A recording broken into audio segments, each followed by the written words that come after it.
Question all, welcome back to the latest Fearless in Devotion, sponsored by the Fat Boar. What's your favourite meal at the Fat Boar, Liam? Lately, well, I had a tell you what, I'm gonna have to do the company man thing and say recommend All another. of it. Oh, Well, okay. no, my squin. I had a really good takeaway roast dinner from there last weekend, all in Okay. in a box, nice massive roasties, only 15 quid I think it was. Really good. Was it a family affair or did you just have one yourself? Becky had one as well. Okay, that was nice of you to treat her. Yeah, Um, well, I'm that kind of guy. Also got to mention the live night. The guests are now confirmed. Well, I've had confirmation of everyone except Blaine Hudson. So we think Blaine's coming. So the panels will looking at Louis Moulton, Blaine Hudson, teammates from the Kevin Wilkin era, and then we're looking at Mia and Mark Griffiths, who are quite, do the club comms and really supply us with all the info we need to know. And then Geraint Parry and Mickey Thomas, which seems a good combination. We're joined by Barry Jones. Barry, how are you? I'm very well, thanks. Very well Yeah. indeed. Yeah. Right, before we get to chat to you about a few things in the many hats you wear, um, let's first talk about Wrexham Women versus Cardiff, one each at the Globe in Buckley. Who scored, Liam? It was Katie Barker. Katie Barker, yeah, Katie Barker. Right. I watched the majority of it on my phone. It was a Yeah, really good game. I think Wrexham will be consider themselves pretty unlucky not to have got all 3 points, to be honest. I mean, the Cardiff penalty was a penalty, but I just thought they kept them at base so well for the whole game. Really good defensive display and going forwards as well. So I just feels like there's no one they really need to fear anymore. To be honest, yeah, this Wrexham women's team. It's I think Cardiff are only top on goal difference, aren't there they? is. So it's very evenly matched. Yeah, I mean, 6 games in, there's a lot of room for improvement because Jenny Sugarman came in quite late into pre-season and brought a lot of people in. So yes, you're right about holding no fear. And do you know what's going on with the Rock? They've not been there for months, have they? I've heard it might be something to do with the electrics. Yeah, I mean, I won't go too much into previous ownership, but for anyone aware of that whole saga, I think Yeah, you can put it down to that basically, and the fact that it probably needs a few improvements before it's fit to host a match. I mean, yeah, I don't know what the exact details are, but the club is putting sinking money into it to put it right. So fingers crossed they'll be able to play there soon. yeah. Barry, Friday night we had a Wrexham community dinner, which I really enjoyed at the Stationers, just by St Paul's. Really good night, organised by your good self. How did you find it? Huge success. It was really good. It's the first. It's the first dinner we've organised, and it was in aid of Wrexham AFC Foundation, organised by London Reds. For those who Yeah, don't know, that's as well. one of your hats. Yeah, That's it's one hat of the. number one. I'm I'm chair of London Reds and one of the founders, of course. Yeah, So we decided that how can we help the club? The club don't need our money, so let's do it towards the foundation. If Wrexham can have a dinner in Los Angeles and they can have one in New York, they can do one in London. And we had a fabulous venue. The Stationers Hall is one of the ancient livery companies of the City of London, and the whole date's from just after the Great Fire of London, and everyone who went really enjoyed it. Thank you for your good self for interviewing Ben Foster and Ben Tozer, and everybody thought it was great. We had a Welsh choir there. It was wonderful. yeah. No, no, I really enjoyed it. The good thing about the Bens is they more or less just interview themselves. I just had to sort of sit there. But some good stuff from them. I got a few clips I might share on the newsletter just of them talking. Very interesting what I thought Foster said about him retiring. He said that as a goalkeeper, you know when you should be getting nearer to a shot and when you should save it. And he Yeah, said towards the end, it wasn't just he was sort of not, just sort of getting fingertips and it was going past him. He said he wasn't even reacting to the shots properly. So I think it was it just going over that how much of a brave decision it was for Ben to step away, because that and the M6, he said, were the two things that Yes. that made him really want to move on. But yeah, I was also very pleased that Ben Tozer came there. He's on crutches. He's had a real problems with his hip, which caused his retirement. Yeah. Was there a replacement at Andy? I don't think it's gone that far yet, but he's had some pretty serious work on it. Yeah, I mean, as a hip replacement at his age would be, you Yeah. know, that's big news. That and he was saying that he played through pain, you know, for not just for the odd week, but for months and months, and that's how Yeah. he knew it was time for him to retire. But we were very, very pleased that they came, and thanks to everybody who supported it. Clog Eye for being our main sponsors. We'll be able to tell you the full amount that we raised. There was an auction there as well.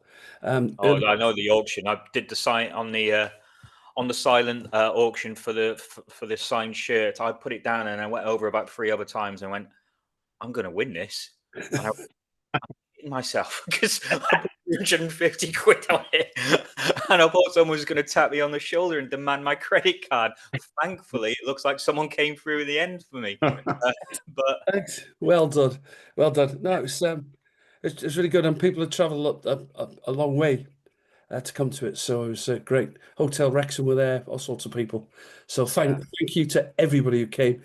We had a professional auctioneer, Chris Mills, who used to work. He was good. He was good. He used to work in the market, so the animal market in Wrexham, and he was top man. So thank you, Chris, and he didn't want a fee, but we have sent money for a defibrillator to his local sports club, which I thought was pretty good. Yeah.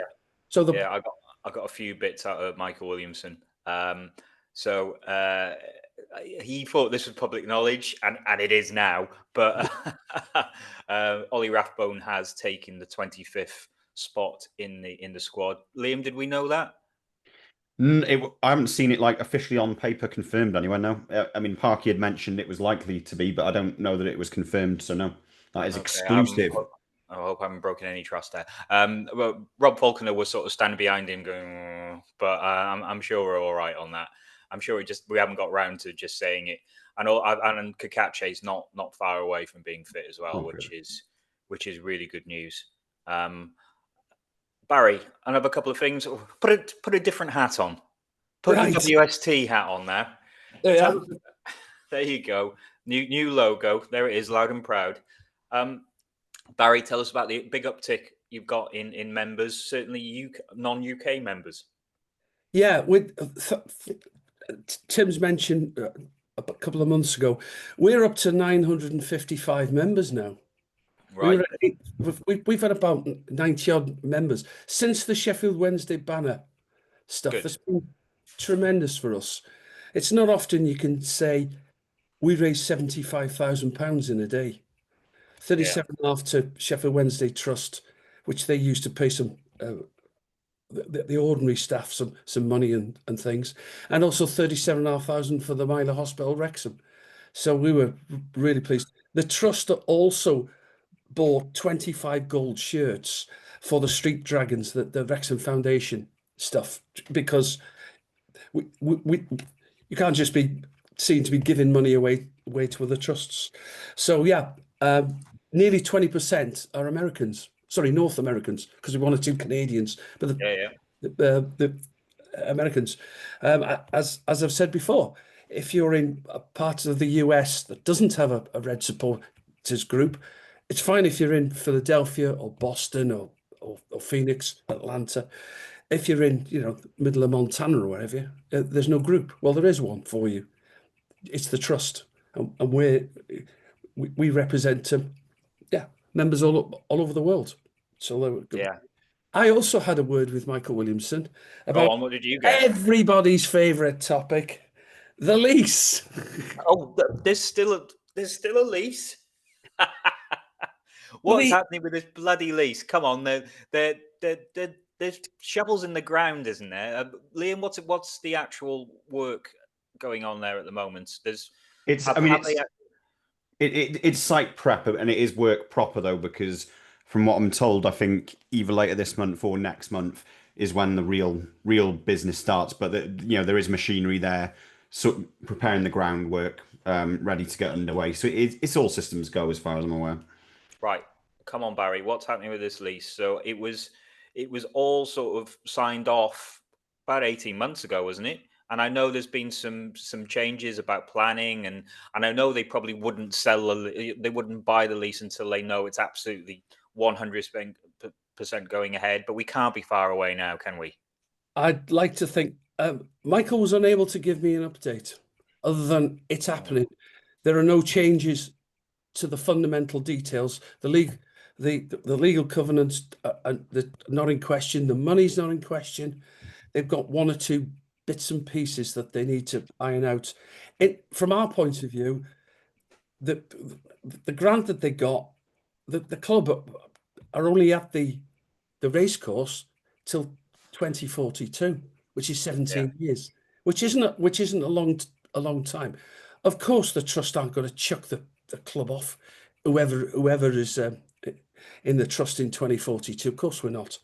But it is a factor. Nothing to do with us. We're ready to sign it. It's the hold up, as I've been repeatedly telling people since January 2024. It's not the trust. It's not us. And I'm happy to clarify for the 712th time that it isn't us. Right. And what sort of, when you get the money for that lease, what will it unlock then? It'll unlock a number of projects, both local and national. We had a meeting. Sorry, the Department of Culture, Media and Sport contacted. You move in some circles, Barry, don't you? Requesting that we have a meeting with a new independent football regulator, a chap called Martin Henderson. And Martin is going to be looking after 116 clubs in the top 5 leagues in the country. And of the 116 teams, he wanted to see 36 before to find out what they're doing, what's going on. And we were 12th on his list, which we thought was quite impressive. Yeah.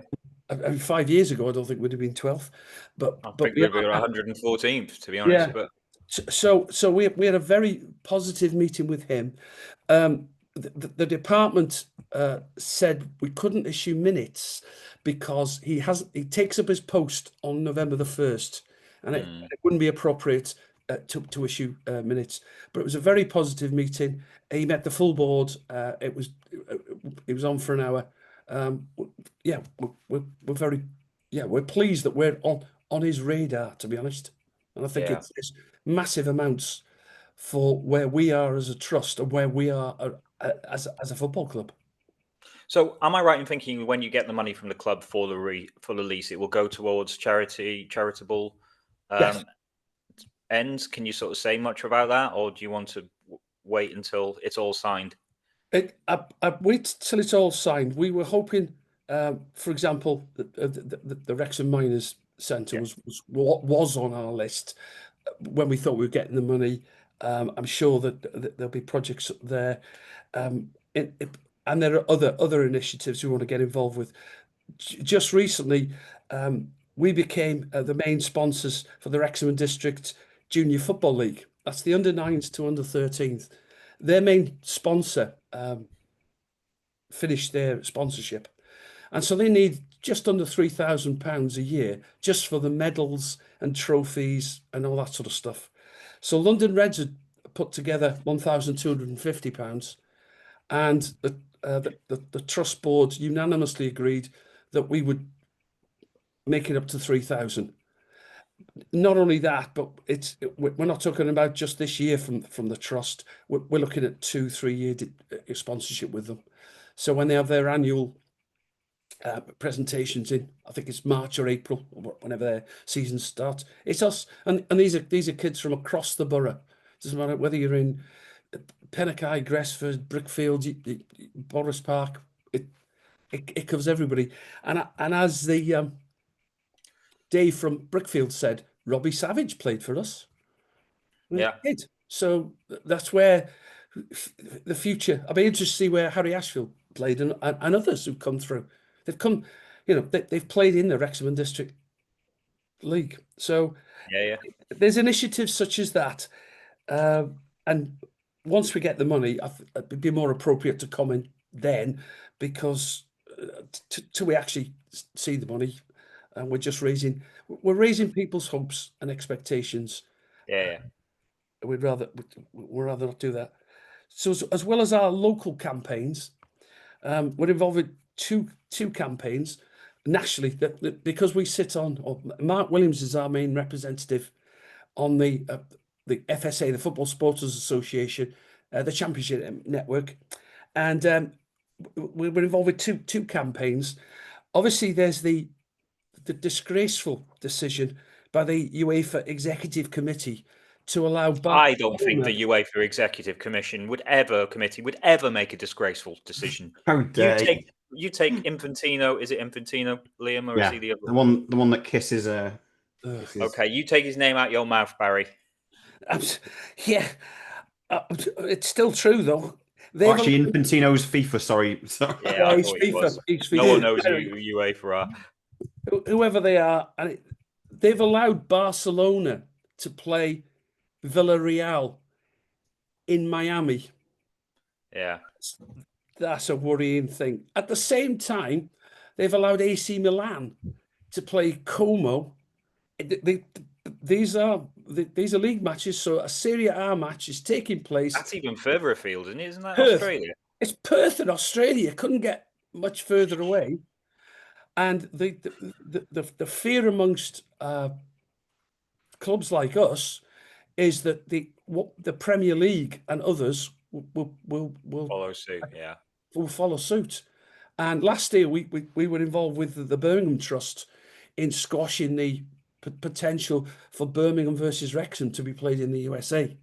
I know that our club also said, no, we're not doing that. Yeah.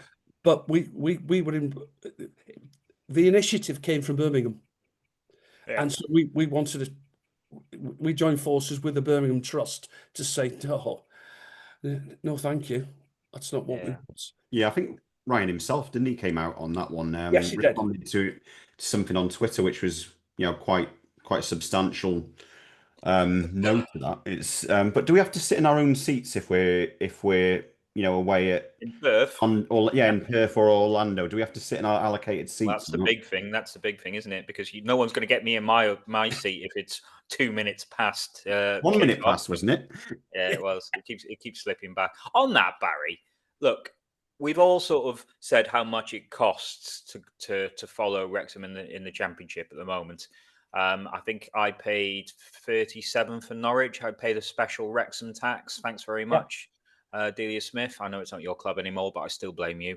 But there was Southampton was more. I can remember Leyton Orient last season putting a Wrexham tax where we went into their top band. Is there anything the trust could do to try and get that prices down? Because I know in the Premier League, is it a £25 cap, Liam? I think it is. Isn't it? It's 30. It's 30, is it? There is a campaign started of which we are a part of. And it's I'm in on this one. You've got my back. Other places where there's a Wrexham tax have been Millwall. Do you remember Accrington Stanley? Yes. There was a tit for tat there, wasn't there? Yeah, and there was that. There's several places that have done it. The best one is yet to come, because when we play Sheffield Wednesday, the despicable owner of there is going to charge you £47. Oh, behave, is he? What? £47 to go to there.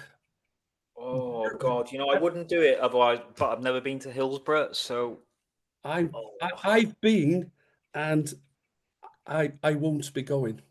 I'm going up to Sheffield to see the trust, but it's not on the day of the Wrexham. I just can't bring myself to give £47 to the owner of Sheffield Wednesday.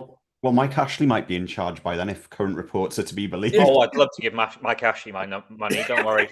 You'll get a giant mug, a giant Yeah, Sports I'll Direct have mug. a giant mug. I'll get some Lonsdale shoes and. You can What go in else your do you get? long shorts. I know it's January, but you can show real loyalty. Yeah. So, Well, yeah. Of all the campaigns that you're doing, that's the one I back because thank you. honestly, it is so expensive to go away in the Championship. It really is. If it isn't Keir Starmer with his hand in your pocket for the train fare, it's the clubs making hay off us as well. And the thing is, Barry, like people know that we travel well, but if you add £5 or £6 to each away ticket, then you multiply that over what is it 23 away, that really adds up. And to me, because I've been to every away game this season, Likewise, it's yeah. really hitting me in the pocket. Yeah. And I can't, the club Wrexham have kept their prices low, and I cannot, even though we're only a 10,000 seater stadium, they've been brilliant on that. And I think other clubs in the Championship need to take a leaf out of our book. So fair play to Wrexham. I've forgotten to mention the newsletter. Can I just say the newsletter is brilliant? You should definitely get it, and if you get it now, it's 33% off. Barry and his friends have been in it. It's a good read. Please get the newsletter and allow me to go to Championship games. And he's also starting another campaign called 1 minute past free's plenty, which means by law you will not be able to force him out of a seat at 1 minute past free. I will own that seat legally for the next 96 minutes, including half time. So good job getting me out.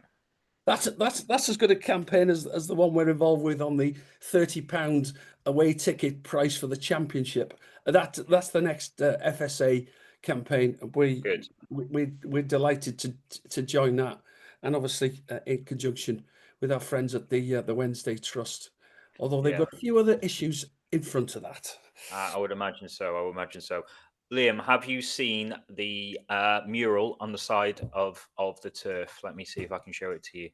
Yes. Wow is the first. Absolutely brilliant. That is fair play. Captures the spirit of the man just like absolutely perfectly. Yes, Mr. Wrexham. We've got an absolutely belting selection of football murals around town. I was trying to count them before. So there's that one. There's the Parky one on the other side of the turf. Yeah, Liam did that one, didn't he? Yeah, you got the Welcome to Wrexham one, which was the club's work, which is still there on Crispin Lane. Yeah. And then there's Mullen on the side of Fat Boar, and the amazing one on Eagles Meadow as well, another one of Liam's. Yeah, that's really good. So there's a really, really nice collection of them. I just think but look at that coming into the town. That is just bloody hell, Knight Rider's on its way. That's a new sign, isn't it? Anyway, yeah. I mean, just it just shows off the town so well, doesn't it? On the way in, you've got Mr. Wrexham, and they're right with Mr. Wrexham. He sums up everything good about us.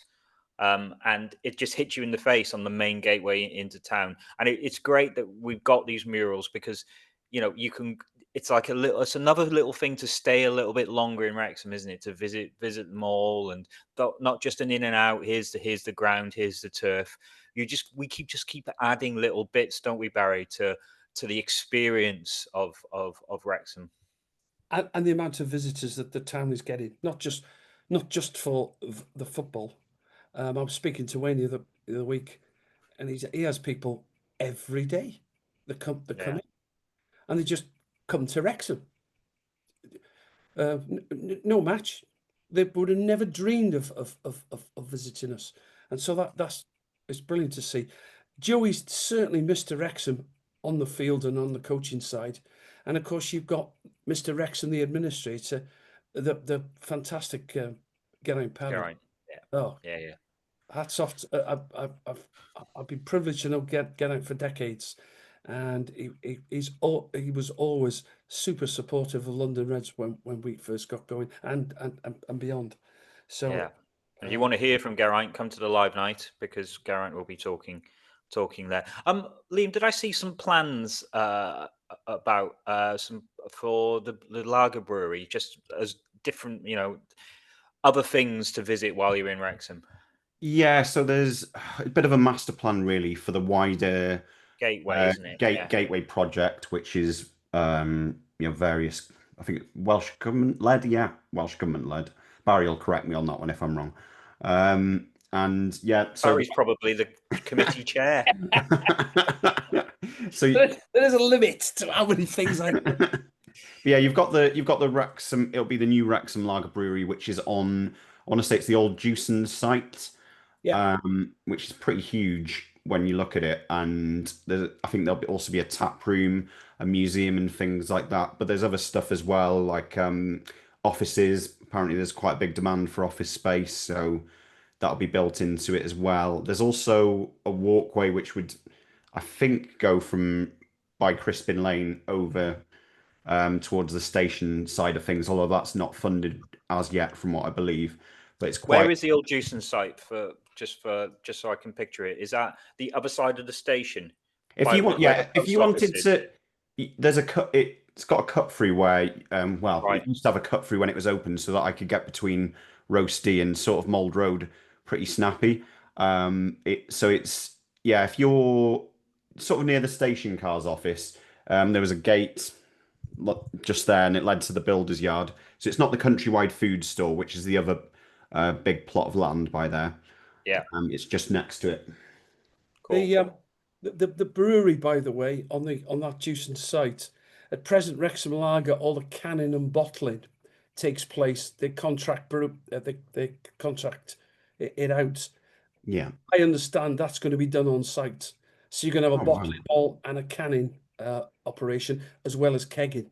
So that's why they've got to increase the size of the place massively, and more jobs, and more jobs. Yeah, no, brilliant. And it's just another place to visit, isn't it? And it's linked. It's going to be part owned by Ryan and Rob and the Allens. It's going to be another reason to come to Wrexham and stay there, and it'll probably be part of the match day experience. I at the moment I try and have one in the turf, try and have one in the MG, and then go over to the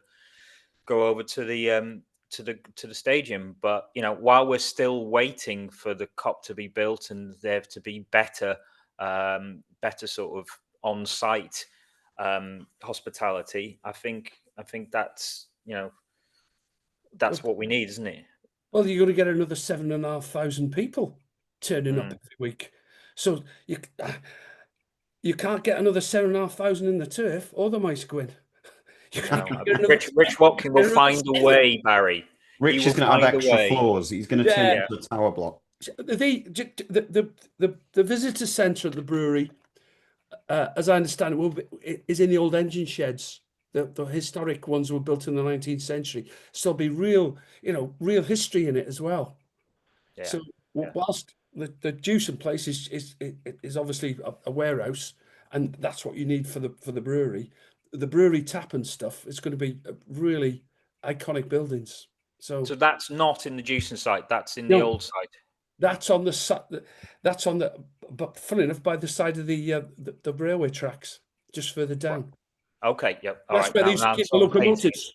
They used to have steam locomotives in there till the 1960s.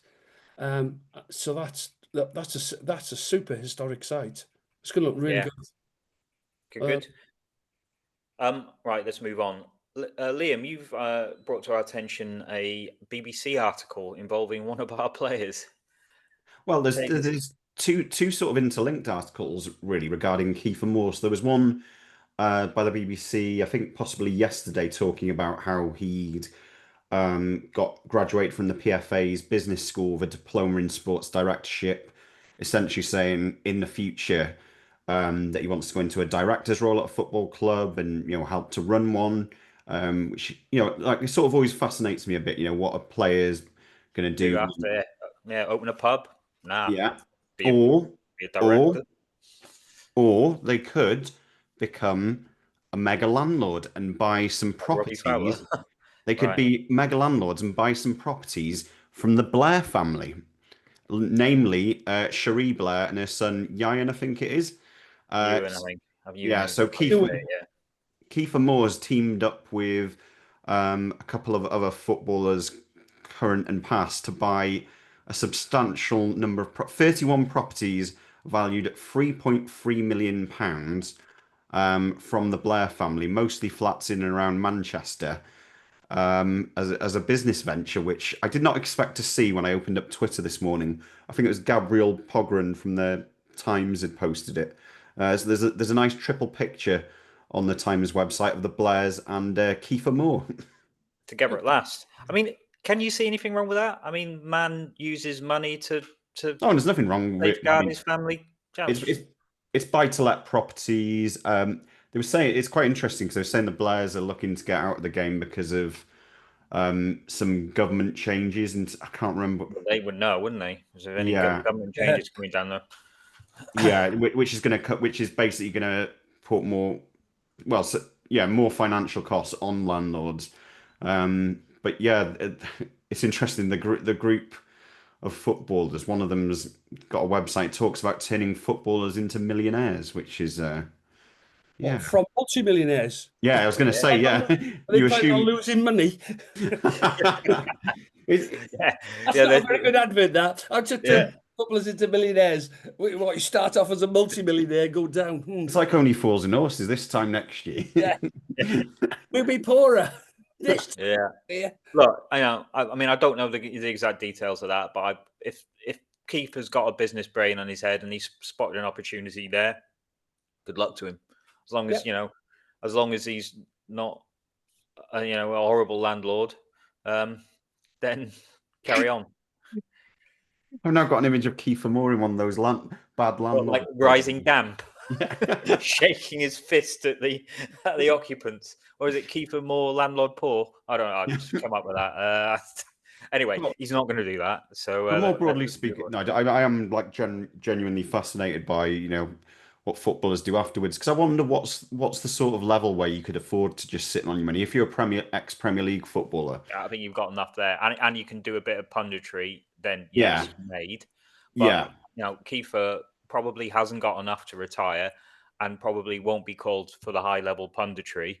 So he's got to think about. He's coming to the end of his career. I mean, we might be his last club.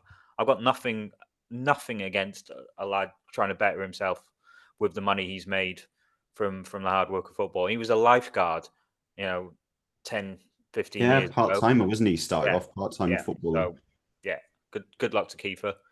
And if he was my landlord and the sink didn't work, but then he came out and he was 6'5", I wouldn't complain. I'd just say, don't worry about the sink. I'll fix it myself. Central heating's bust. Never mind. Yeah, it's fine. Keiffor, you're a big lad. Let's move on. Did anyone watch Wales against England? Did anyone watch past half an hour? Are we glad the international break is coming to an end? Barry, you're a proud Welshman. Is these 2 weeks been? I miss Wrexham. Yeah, I do too. I just miss the fact that we haven't got a game. Of course, I was grossly disappointed in the results and stuff, but it is what it is. People spent a lot of money to get to Wembley to see that, and we can't complain about the result. No, you can't. But England were just better. They were just better. I'm sorry. Mind you, they've got, I don't know, 10 times to 50 times as many players to choose from. So it's, statistically they should beat us. But it's disappointing. And for me, I don't care if we lose at rugby league or union, lacrosse, you name it. I want Wales to beat England. Yeah, I know. And good luck to them tomorrow against Belgium. Yeah. So I was just going to say, I saw something interesting. People were talking about the logic of taking on that game, and was it a bad idea by the FAW and Bellamy, because they were both quite enthusiastic about it, I think. But I'm led to understand if we get into the we're in the playoffs, it eventually knocks us down a pot. You won't be in the top pot for the draw. So that result has had an impact on that against England. So a few people were questioning the logic of it. I mean, I suppose. Why take it then? Is it money, or is it to do with wanting to test yourself against the best? Okay, I suppose availability of teams, the time that the match is taking Yeah, place you is. can't go away. You can't go away because you want a few days to prep for Belgium. You couldn't use Cardiff Stadium because Cardiff were using it. So maybe Circumstances it is an Yeah. entirely possible thing. And I mean, I don't really fault Bellamy for his attitude in that, we need to play the best in order to be the best. I can see his logic there, and I don't, I think he's still got a lot of good credit in the bank for what he's done in the early days in charge of Wales. So, but it is an interesting debate, though. I mean, I can't say that I was too infused to watch it. it's just to reaffirm, Cardiff were away and the game was actually called off. I like to Top-notch do- knowledge as Yeah, I ever. know, but when when you say something, you go, "Ooh, that might be wrong." The good thing is you can do some instant research and everything. We'll edit that out. No one will know. Oh yeah, but that means we have to edit something. Just ride through it, lads. It's fine. Craig Right. Bellamy was on. He couldn't win, whoever he played. If we played, I don't know, Gibraltar or San Marino, everyone would say that's no test for Belgium. You need someone, a lot tougher. If you play away at Kazakhstan or somewhere, why are we subjecting the players to all these hours and days of travelling? Yeah. So you play England, or if you're lucky enough to play, I don't know, Spain or somebody, you go say, God, it's affecting our ratings, and we're not going to be in the same pool. So I don't see how we could have. Whoever we played was going to be the wrong team.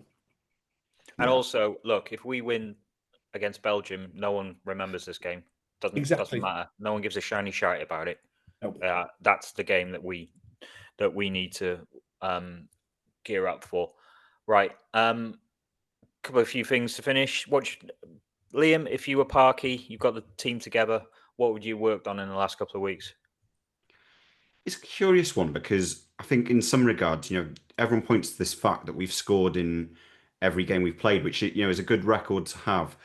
But my main feeling before that international break, leaving the ground, was we only scored one goal against Birmingham when we had them against the ropes in that Yes. first half. So for as good as it is that we're scoring goals, we haven't, the Norwich game. I think we mentioned was it the Preston game in the cup and things like that. But I would actually like this because I think we've been good going forwards, but we just haven't had that killer instinct where we finish teams off. And I think particularly at home, I would just be focusing on how can we put teams to bed because that's what's been our biggest issue. I know we've conceded goals, but I think the defensive performances have improved. I just think we've got the players there. We've got the likes of Josh Windass, Keiffor Moore. O'Brien's gone through one-on-one on a few occasions, as we famously mentioned a few times on this pod. So it's just having that killer touch to kill teams off when we're on top is what I'd really like it to see us work on. And in this league, if you don't do that, we really should have been 2 or 3 up against Birmingham. When we're on top, yeah, Barry, we had to be. And in the ground, I barely got back to my seat, and before I know it, it's 1-1. 25 seconds in, that shouldn't have mattered. It should have been all over 2 or 3-0, and we had it in other games when we were away at Preston, Leicester. God, we could have won that, but if you don't take your chances in this league, you don't get many of them, and all the clubs that we've come up against will score against you. We just got to make sure that we're out of sight. Yeah. Any changes for Stoke, Barry? No. I hope Ollie Rathbone is fit enough to be on the bench. I'd love to see him play. What an asset! I think that our defence is settling down with Max stepping up wonderfully well. Brunt is as well. Hain, we're doing all right. We're doing all right. Don't forget, it's a new team. We've got 13 odd players in the squad. It'll take a while for them to bed in. We're not going to go down or anything of that nonsense that people were spouting a few weeks ago. That isn't going to happen. No, we will stabilise even more, I think. Liam, any changes for you? Happy with Longman on the left? I mean, if Kakache was fit and available, I would start him every time because I just think he offers it the most going forwards and in defence as well. I think if you had him on one side, Kabore on the other, you look really good in those wing back roles, and I think they're crucial to how we play. If he's not fit, then I still think Longman probably starts, just because I think unfortunately James McLean, for whatever reason, I mean, I've seen the work he's doing over in he's been in Portugal, I think. He's still keeping himself fit, but I just think we've looked very susceptible down that side when he's played. Whereas Longman, I think he's solid Really enough. slagging off James McLean there. You should fight him. You were that what was this I heard about the London event? You did a call out to James McLean directly Absolutely not. down the microphone, and you said, Ben, tell your mate I want him in the squared Actually, circle. what did happen? I ended up, we always do that 5 questions. My last question was, who would you least like to fight? They both looked at each other and went, James McLean. And I went, yes, it would be bloody stupid to fight him. And that was a good way. You've agreed to it. You've essentially agreed to it now. There was what was that tweet you said? Anything. If so much money was raised for charity. Make me mute you. I can find a way to mute you on this. Lads, I think that's it. Any other business that we've not discussed? No, not from me. Thank you for the opportunity to come on and give you. Always like having you, Baz. Always like having you. And we'll probably do it again in a couple of days. Hopefully, get more of a rounded Stoke podcast, and Tim and Reese will hopefully be back. But until then, please subscribe. Go to the Fat Ball. Subscribe to the newsletter. Read the newsletter at the Fat Ball while signing up for the WST. Anything you've got on the go, Liam, that you want to push? I am selling dodgy DVD players for £10 a pop. Come to my house in New Broughton. They're in the garage, so yeah. Okay, well, I hope the police raid you anytime soon. All right. On that bombshell, cheers, guys. Cheers. See you. Cheers.